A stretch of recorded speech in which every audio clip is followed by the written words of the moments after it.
Due to adult content, parental discretion is advised. To begin. Are you watching closely? To begin. I'm bored. How to start. What plaything can you offer me today? Here's the deal. Just give me the facts. Just the facts. Only the facts. Breathe. Focus. Keep it simple. No doubt. Okay, welcome to Cock and Bull Minute, a Tristram Shandy story. A podcast in which, eventually, ostensibly, at some point, we will be talking about the 2005 film Tristram Shandy, a cock and bull story, 1 minute at a time. Good Lord, what is this story all about? Cock and a bull story. Here's your host, me, Robert Black. Okay, we are here for, what is this? This is group 4. We're going to be going out of order because who cares about numbers? I have repeat customer here today, Sean German, who was here with us for, I want to say episodes 5 and 7. It was a while ago. That sounds about right.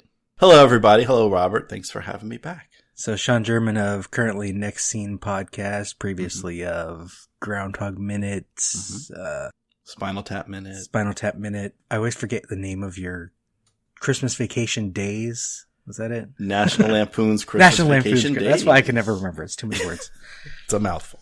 And today, and maybe, well, it depends how long we talk. Next week, a few weeks in, who knows?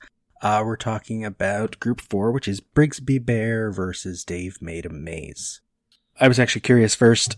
Everyone should know, if you're listening to this in the future, this is during like the quarantine, stay in your home kind of time with the COVID-19. So, have you been watching more movies than usual? Mm-hmm. Like what? Anything good? Well, yeah, like these two films, which I had seen before, but it gave me an opportunity to watch them again, which is always fun, like revisiting old friends. I don't know if I've watched anything notably good. I mean, I've watched some good movies, but I did watch, and I hope to talk about this on the Room Minute sometime soon. I did watch what is possibly one of now my, I think, bottom 2 worst movies ever, called Born into Mafia. I watched that this week, and it was awesome. It must be. Yeah. It's up there with Shark Exorcist as being like worst ever. But I'll talk about that on the Room Minute. A lot of my stuff I've been watching this recently is TV stuff. I binge watched Bosch. I think you're watching some of that. I watched all 5 seasons in 5 days. Yeah, I'm coming up to the end of season 1, nice. So I'm a little bit behind you there. I slowed down. That was last week because I had been sick, and I was just like, I'm not doing anything, so I just binge watched TV for 5 days. Mm-hmm. Anyway, but then watching these 2 movies again, even though I had seen them a bunch of times.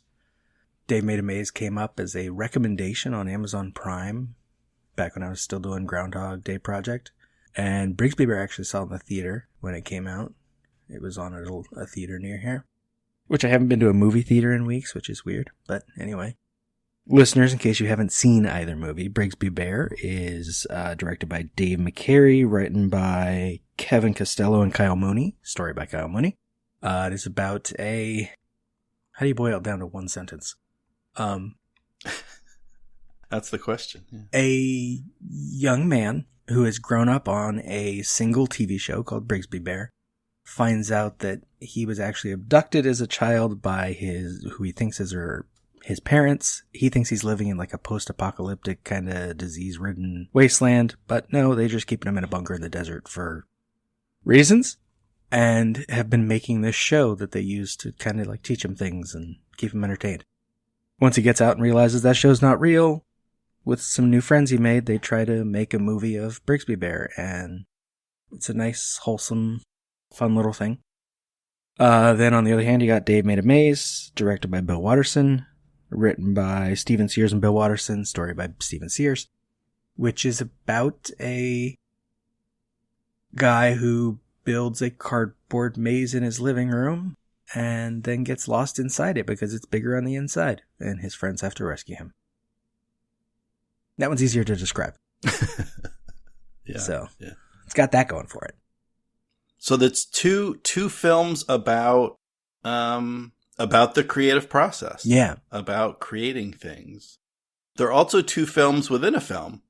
So as you mentioned, Brigsby Bear is about this young man, James, finding out that there was an audience of one for this TV show, Brigsby Bear, and decides to make a film of it. But in Dave Made a Maze, while Dave is making a maze, he's being followed by a film crew that's kind of documenting this process. So both are films within a film. Yeah. Now, you said you had an essential question. Should we start there, or is that a final thing? Well, I think we can start with the question. We may not have an answer till the end. We may not have an answer at all. Okay. But in thinking about these films and comparing and contrasting, what it came down to for me is, in the end of Brigsby Bear, James has his film. He created this. We don't know how long it is. Presumably it's feature film length, probably 90 to 120 minutes. It gets shown in a theater. There's an audience. Yeah. And he's got this thing. He can probably take it home and watch it again if he wants to revisit. At the end of Dave Made a Maze, the maze is destroyed. Yeah. And that seems and it becomes a major theme that the destruction and creation, or finalization, completing the maze and destroying the maze, are sort of yin and yang. They're two sides of the same coin. To destroy the maze, Dave has to complete it. And to complete it, he has to destroy it. And in the end, he has no maze. So, is one better than the other because the creator has something other than his memories at the end, that the creation survives? Is accomplishment ultimately an illusion? Is Dave better off because he just has the experience, what he's grown, what he's learned, how he's changed through the process? And maybe it's an illusion for James. Maybe he's handicapped. If he thinks, well, this was good because I have this film, when he really should be thinking this was good because of the experience and because of the friends and family that were with me while I went through it. And if he if he concentrates on the film itself, then maybe he's missing the point. So maybe the maze is better because there's no maze at the end to distract Dave. Maybe Brigsby's better because James has his film in the end. Yeah, it's interesting that you are the guest for these now, because the way you were describing that, I was thinking of when I wrote about mandalas for Groundhog Day Project. Mm-hmm. And like the creation for Phil and Groundhog Day, it's the ice sculptures, but creation of like sand sculptures that are literally like, you make them, you destroy them. Mm-hmm. It's the process that is the point. Yeah. And so when it comes to the art product, yeah, the maze is gone, but it still existed. They do have a record of it because they do have the documentary tapes. Most of them. They don't have the last tape. Right. So they wouldn't have Cardboard Bryn on their tape. That's too bad. Oh, the world's loss. But yeah, so they do have much of the documentary, the film of the maze, just not the maze itself. But yeah, that's an interesting idea. Is like, is that a way to measure these two movies? What does the artist at the center of it get out of the process? Yeah. Or are they even, in the case of James in Brigsby Bear, is he even an artist? Because it also comes down to like the only thing he wants to create. He does go see another movie with his father. He sees a hockey something. I forget the title. Yeah, it looks like it's like a Mighty Ducks ripoff or something. Yeah. Yeah, it's a generic. We don't want to pay royalties to Disney. Yes, Mighty Ducks. Ducks. One scene of a hockey movie. Yeah, one scene of a hockey movie with kids. Yeah. But then all he wants to make is a new Brigsby Bear, which is fine. That could be the stepping stone to then he becomes like a filmmaker with his new friends and makes other things. I'm sure they'd make other stuff because the guy he meets at the party, I forget the character's name now. Is it Spencer? Spencer, yeah, Spencer. Definitely already makes films and little video things on his computer, so they probably make other things. And we can imagine very easily that it's a start of a process where he's going to be a filmmaker and make more things. And get away from what is essentially a long therapy session in making this film. Yeah.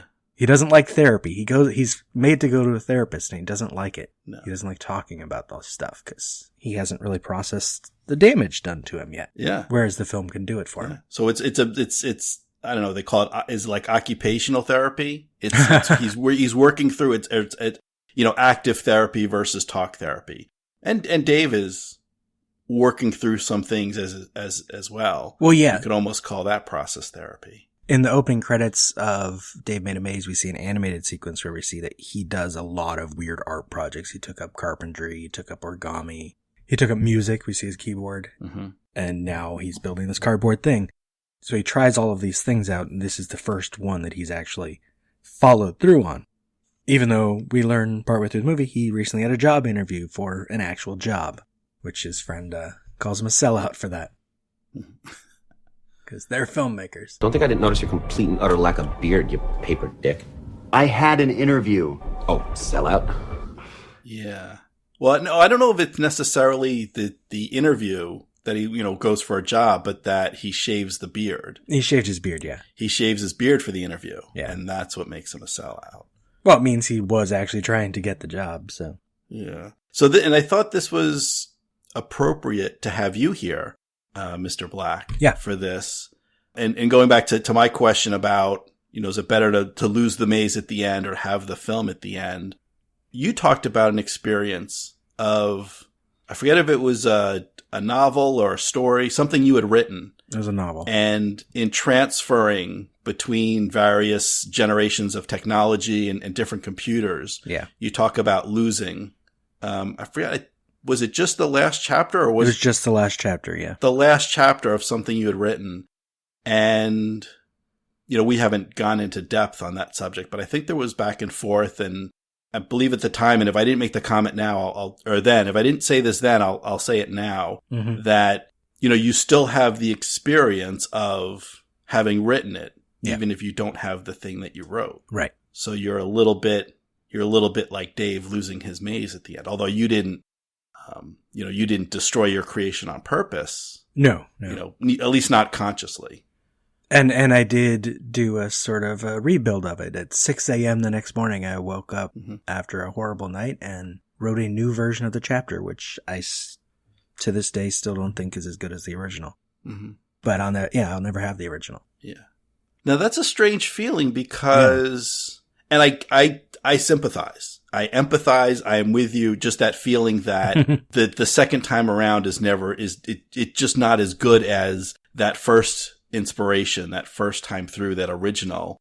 But then everything I've been told about creative work and my non-creative work is it's made in the editing. Like the first draft, you're never done at the first draft. That's always, it's called draft for a reason, and you're supposed to work on things and perfect things. And I think part of that in terms of, as a starting point, I guess it's supposed to be encouraging that if the first version of something is not as good as you want it to be, that doesn't mean you're no good. It just means you need to work on your process. Or write something else.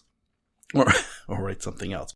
So we're not supposed to stop at the first version. Now that doesn't necessarily mean delete it, erase it, and start from a blank page again. True. But like the first time through is not supposed to be the final version. We're supposed to edit and work on our craft and develop and allow for change. But I'm totally sympathetic of, you did it once, the way it came out was what you wanted. Yeah. And then no matter how many times you go back to recreate it, it'll never be as good as the one that got away. Right. But then there's also things where on the first draft, like certain short stories I've written, one draft, sat down, wrote it, still love how it turned out. And so there's alternatives. But yeah, in that case, it was a 10 chapter novel that I wrote one chapter at a time. And this was, I want to say 1999, 2000. So I was emailing out the chapters to like people who wanted to read it. So it was the first time I had an actual audience.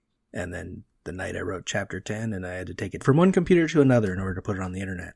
And it was not on my floppy disk. So that was a different thing, because at that point I had 90% of the story is already written, and I kind of liked it. It did need an edit a few years later. I have since edited it and made it flow a little better. But yeah, generally speaking, it's true of art. It's true of things in life. Yeah.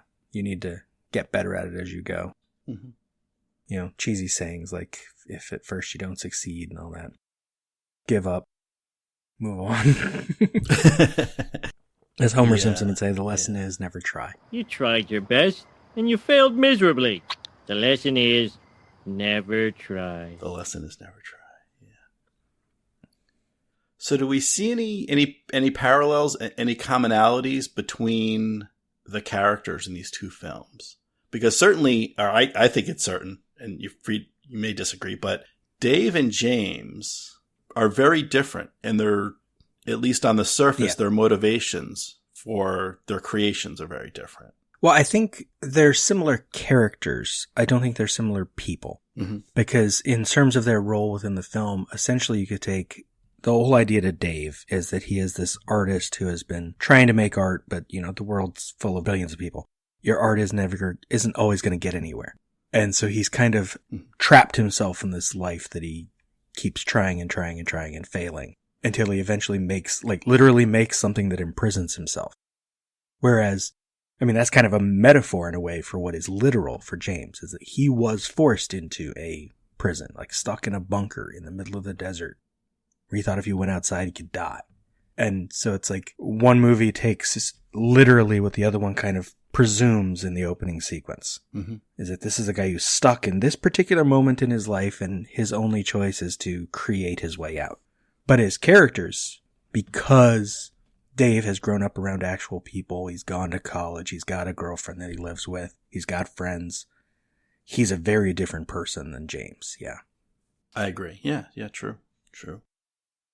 Now, I also wanted to look at the role that Harry plays in Dave Makes a Maze, and then you mentioned earlier Spencer from Brigsby Bear. So Harry, for the folks that haven't seen it, Harry is the director of this documentary. The crew, he's got a cameraman and a sound guy following Dave and his friends in this maze. So he's the director of the documentary. And then Spencer is... Well, he's a friend of James's sister, who ultimately becomes a friend of James, and he's the guy who's got some of the technical know-how and helps out with the filming. And he's made some short videos on the internet of his own.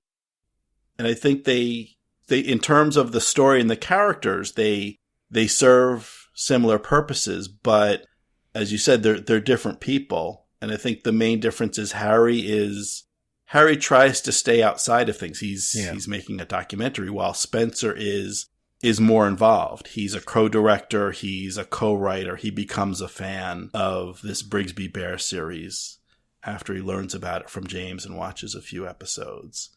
So he's more a partner in the process. That the main character that James is going through, he's more a partner with James than Harry is with Dave.